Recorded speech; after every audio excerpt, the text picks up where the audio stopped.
Su Wei wasn't a hero. Not even close. He wasn't particularly smart or ambitious, just a regular guy trying to survive in a world where technology moved faster than he could keep up.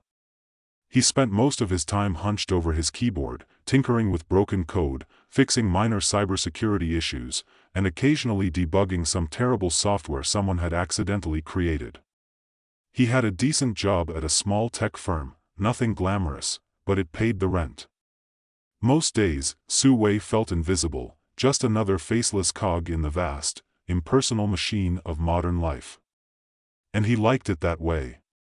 Or, rather, he didn't mind it. After all, in his line of work, it was easier to stay unnoticed, but all of that changed one Wednesday afternoon. Su Wei had been working late, as usual. The low hum of his old laptop was the only sound in the dimly lit apartment, his only company the flickering screen and the constant chime of incoming emails. The project he was working on, a simple encryption update for a client, was supposed to be routine. Yet, as he clicked through the lines of code, something felt off.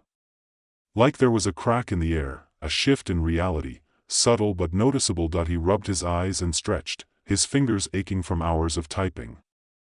A quick glance at the clock told him it was 2:45 a.m. One more hour, then I'll call it a night, he muttered to himself. But when he looked at the screen again, he noticed something strange. His hand was no longer moving the mouse. It was as if someone else was controlling it, guiding the cursor with precision, opening files that he hadn't touched, typing out commands he hadn't input. His heart rate quickened. He wasn't imagining it.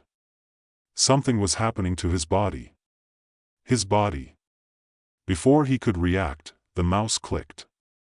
The screen went black, and a single line of text appeared in bold white letters: "You are not in control anymore." A chill ran down Su Wei's spine. It wasn't just his body that was moving of its own accord. It was his mind. His thoughts were being manipulated. He tried to scream, but no sound came out. He couldn't even blink. It was as if his entire sense of self had been hijacked. Panic rose in his chest like a wave, but there was nothing he could do. His fingers moved of their own accord, typing out a string of commands that didn't make sense, didn't fit with what he'd been working on. He tried to resist, but the more he fought, the more disconnected he felt from himself. It was as if he was watching a movie where he was the main character, only he had no control over the plot. Then, suddenly, the screen flashed again. Session complete. Su Wei collapsed back into his chair, breathing heavily. His heart thudded in his chest. His eyes darted around his apartment, looking for something, anything, that would make sense of what had just happened.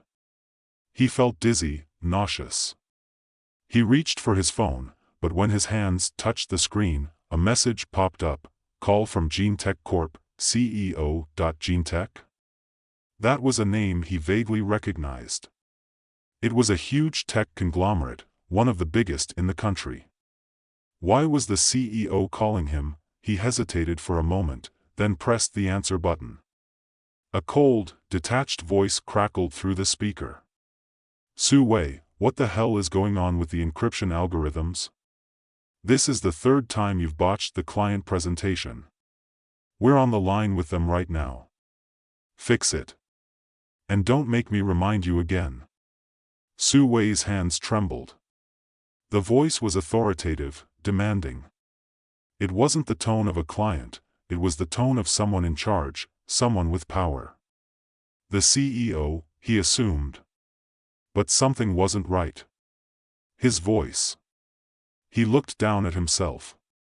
His worn-out hoodie had been replaced by an expensive suit, the kind he couldn't afford in a million years. And the apartment? Gone. His surroundings were unfamiliar, modern, sleek, everything screamed money and power, but this wasn't him. He wasn't this person. I'm sorry, I don't." His voice came out wrong, strained, as though it wasn't even his own. The words didn't sound like him at all. He cleared his throat, trying to regain some composure. "I'll fix it right away, sir." See that you do, the voice snapped before the line went dead. Su Wei stared at the phone in disbelief. He wasn't just in the wrong place. He was in the wrong life. His mind screamed for him to break free, but nothing happened. He wasn't even sure if the body he was in was his own anymore. With trembling hands, he disconnected the call and stood up. The room around him seemed colder now. The weight of his own body felt foreign, strange. He wanted to scream, but something held him back. Something told him that if he did, the person who was controlling him would only laugh. His phone buzzed again. This time it was a notification from his bank. A large sum of money had been transferred into his account, money he hadn't earned. The amount was obscene, more than his salary for an entire year. His mind raced. Who was doing this? And why? Was this some kind of elaborate prank? Or was he being set up for something far more sinister? Just then, his reflection in the glass of the window caught his eye. His heart skipped a beat. It wasn't him. The man staring back at him was handsome, well-groomed, and exuded confidence, the kind of person who could run a multi-billion-dollar company, not someone who spent his days fixing broken code for a few bucks. The person in the reflection looked powerful. Important. Su Wei's mind whirled. Something was terribly wrong, and he had no idea how to fix it. It was well past 3 a.m. when Su Wei made the decision. He had to find out what was happening. Someone, or something, was using his body as a puppet, and the more he thought about it, the more terrifying the idea became. This wasn't a simple hacking job.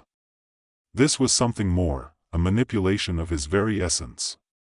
His soul. He quickly gathered what little he could from the apartment, a few bags of clothes, his phone, a tablet, and his laptop.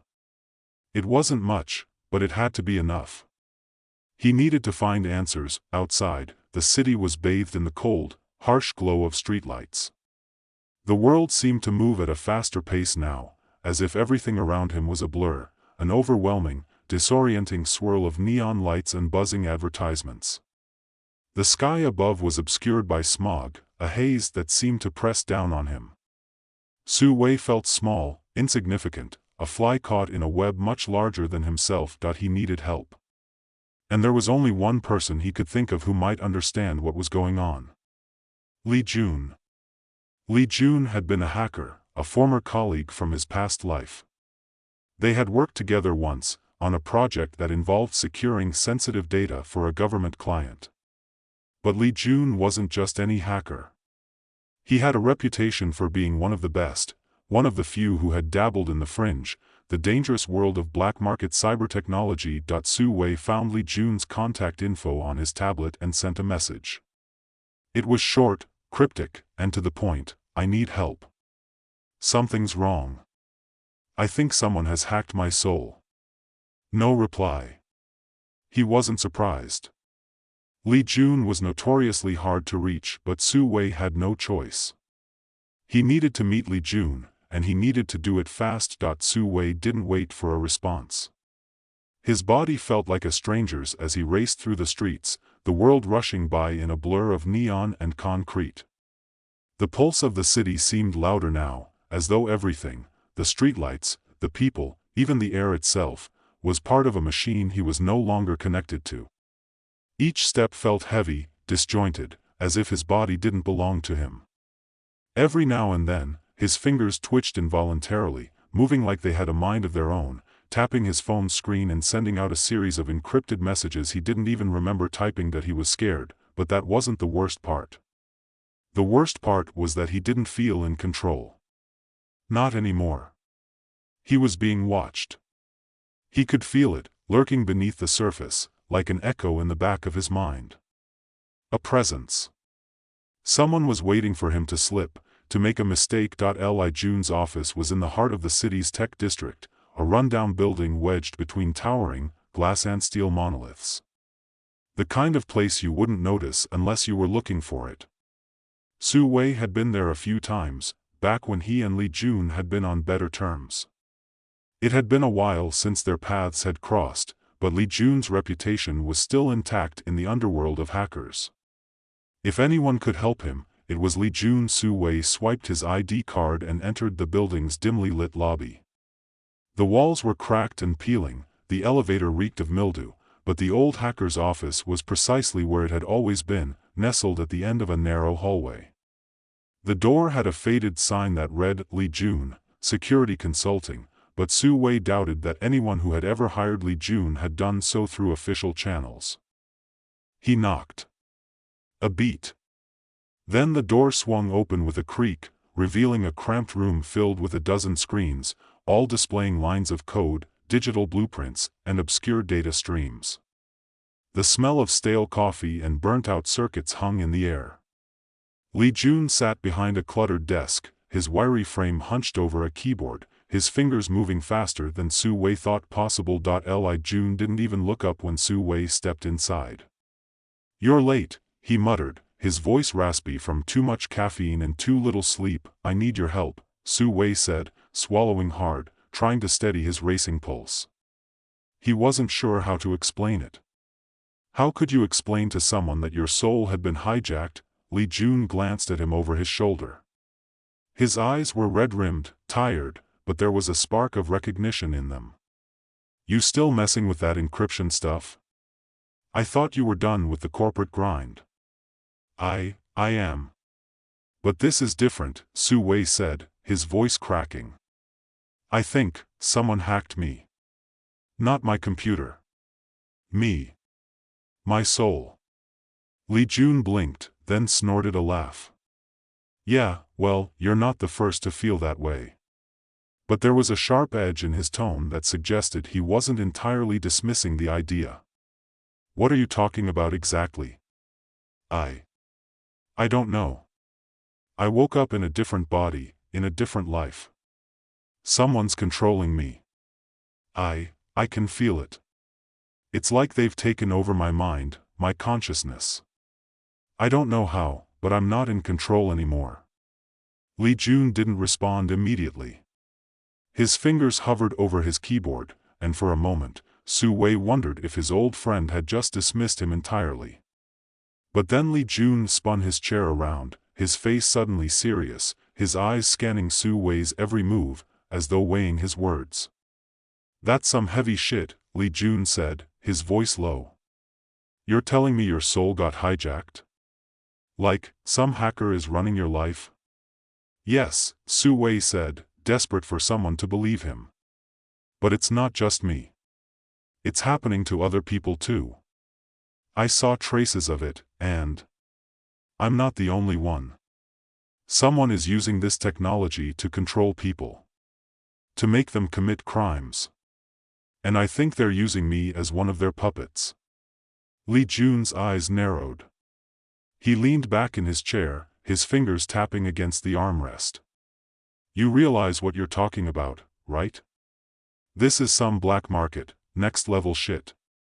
Soul hacking is illegal.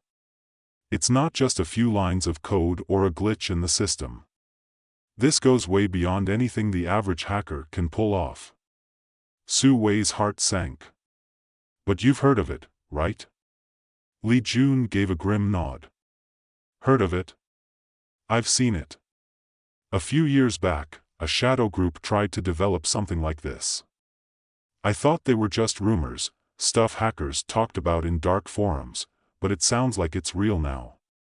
Whoever's behind it has access to technology far beyond what we should be able to get our hands on. We're talking about altering human consciousness at the most fundamental level." Su Wei shivered. "How do I stop it?" Li Jun stood up and walked to a cluttered shelf, pulling down a few pieces of hardware. "You can't," he said, his voice matter-of-fact. "At least, not without a plan.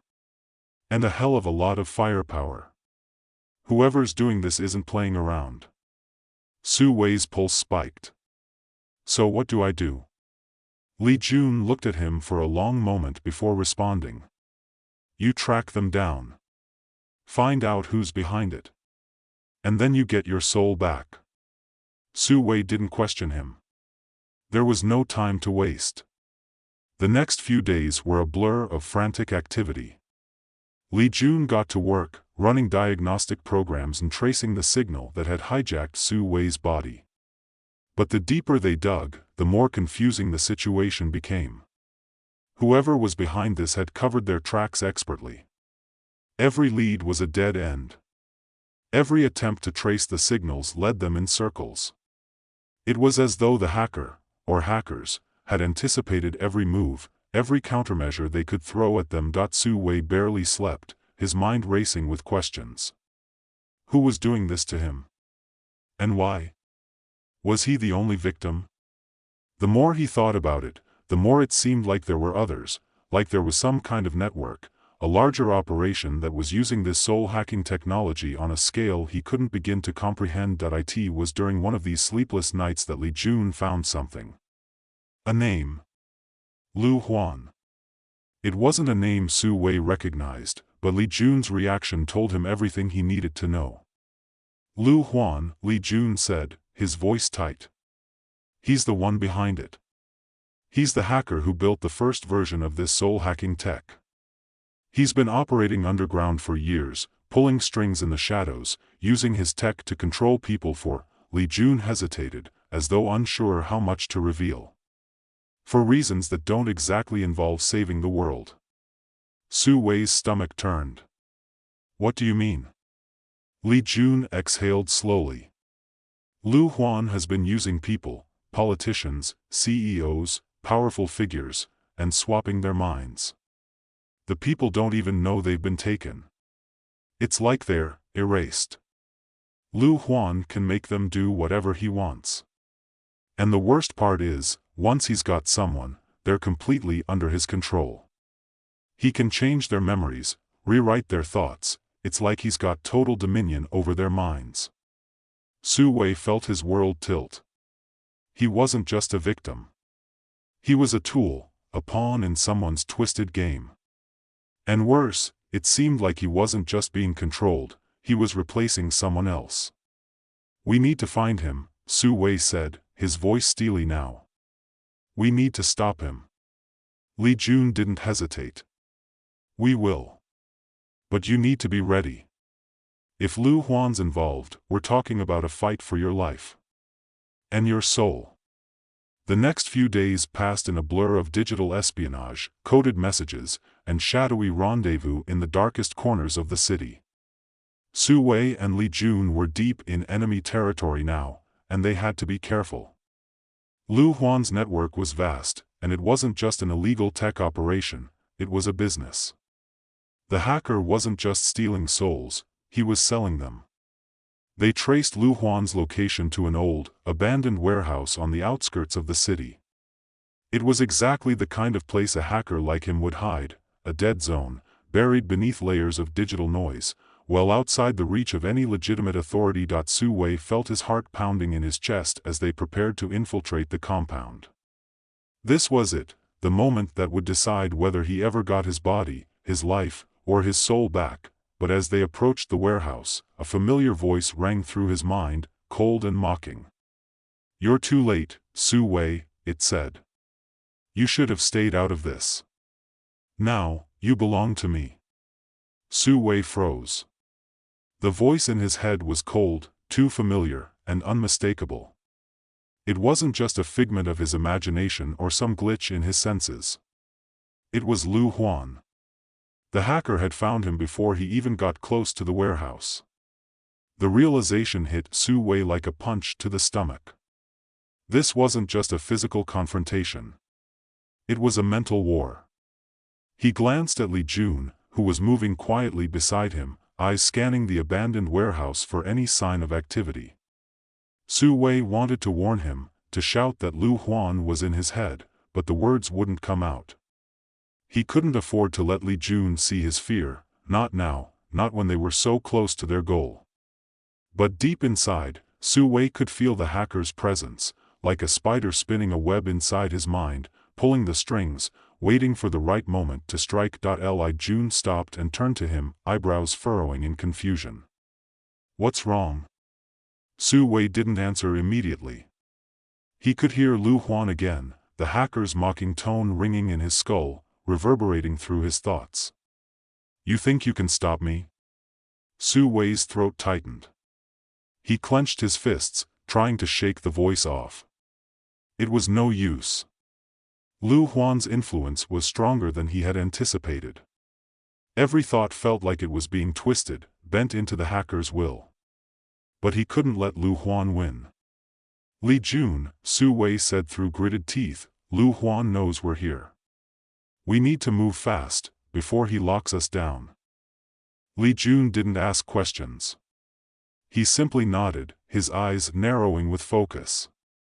He didn't need to understand the full extent of what was happening to Su Wei, he only needed to know one thing: Lu Huan was dangerous. And Su Wei was right, they couldn't waste any more time. Together, they moved toward the warehouse's entrance, staying low, blending into the shadows as they neared the old, rusted door. Su Wei's pulse was pounding, his senses sharpened. He could feel it now, the oppressive weight of Lu Huan's presence closing in. The hacker was in his head, toying with him, trying to break his resolve. Every step felt like he was walking on the edge of a precipice, his mind stretched taut like a wire, ready to snap. Just as they reached the door, Su Wei stumbled. His vision blurred, the edges of his consciousness fraying. For a split second, he felt like he was no longer inside his own body. The sensation was so real, so intense, that he almost lost his footing. Lu Huan's voice echoed louder in his mind, like a poison seeping into his thoughts. "Give up. You can't fight me. You can't escape. You belong to me now." Su Wei's breath hitched. He had to focus. He had to fight back. With a desperate surge of will, he pushed against the hacker's influence, forcing himself to take control. The world snapped back into focus. The dizzying sensations of Lu Huan's manipulation faded, but the voice still lingered, lurking in the corners of his mind like a persistent shadow. "Su Wei." Li Jun's voice broke through his haze. "What's happening? We don't have much time." Su Wei blinked, shaking his head to clear the last of the fog. His hands were shaking, but he steadied himself, forcing a breath through his clenched teeth. "I'm fine," he said, though his voice betrayed his uncertainty. "We need to get inside. Now." They pushed the door open, the metal groaning on its rusted hinges. The warehouse was eerily quiet, save for the distant hum of machinery. Dim lights flickered overhead, casting long shadows across the dusty floor. The air was thick with the smell of oil and decay, the remnants of a place long abandoned. But Su Wei didn't have time to appreciate the setting. His mind was on Lu Huan, on the hacker who was watching, waiting. They moved cautiously, their footsteps silent on the concrete floor as they navigated through the labyrinth of old equipment and forgotten supplies. The deeper they went into the warehouse, the heavier the air became, as though the walls themselves were closing in around them. Li Jun kept his hand near his gun, his other hand working on a small portable device, scanning for any signs of digital interference. Su Wei stayed close, his senses on high alert. Lu Huan was still here. He could feel it. The hacker's presence clung to the very air around them, thick and suffocating. Finally, they reached the heart of the warehouse. At the far end of the room, a large computer terminal sat against the wall, surrounded by a network of cables and blinking lights. It was clear that this was the command center, the place where Lu Huan was controlling everything. Su Wei's heart pounded in his chest. He knew this was it. This was the moment he had been waiting for. If they could shut down the system, break through Lu Huan's control, they could stop him. They could end this nightmare. But just as Su Wei took a step forward, the lights flickered, and the room plunged into darkness. "You think you can stop me?" Lu Huan's voice was a low growl, reverberating through the empty space. Su Wei's blood ran cold as the voice filled the room, drowning out all other sounds. He wasn't just talking through the speaker. He was inside Su Wei's mind again, twisting his thoughts, manipulating his every move. The hacker's laughter followed, a cold, mocking sound that seemed to come from all directions. You're too late. Su Wei's pulse quickened. No. He wasn't too late. He couldn't be. The lights snapped back on, blindingly bright, and for a brief moment, Su Wei was disoriented, blinking against the sudden light. Then he saw it. Lu Huan. He was standing at the far side of the room, a tall, imposing figure bathed in the harsh glow of the lights. His face was partially obscured by shadows, but his smile was unmistakable, a cruel, calculating grin that made Su Wei's stomach churn. "Welcome, Su Wei," Lu Huan said, his voice dripping with disdain. "I've been waiting for you." Su Wei gritted his teeth, fighting the overwhelming sensation that Lu Huan was trying to drag him under, that the hacker's influence was about to crush him again. His vision blurred, his body trembling with the effort of maintaining control. But he wasn't going to let it happen. Not now. Not after everything he had been through.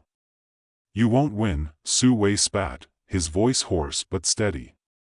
"I'll fight you until the end." Lu Huan chuckled, the sound like nails on a chalkboard. "Fight me? You're already lost. Look around you, Su Wei. You think you have any control? You've been mine since the moment you stepped into my game. You're just a puppet, a plaything. Nothing more." Su Wei felt his knees weaken, the weight of the words sinking in. Could it be true? Was he really a puppet? But then, something inside him shifted. A flicker of defiance, a spark of something he had almost forgotten, his own will. He wasn't a puppet. He wasn't going to let Lu Huan control him anymore. He had a choice. Su Wei took a step forward, then another, until he was standing directly in front of the terminal. Lu Huan's eyes narrowed in confusion. "What are you doing?" the hacker hissed, with shaking hands. Su Wei reached for the control panel, his fingers flying over the keys.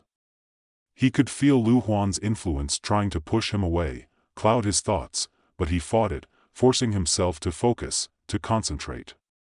He couldn't give in. He hit a button, and suddenly, the room went dark again. The hum of the machinery died down. The control center was no longer under Lu Huan's control. The hacker's voice, his presence, vanished. Silence filled the room, the oppressive weight lifting from Su Wei's mind. It was over. For the first time in what felt like forever, Su Wei was free.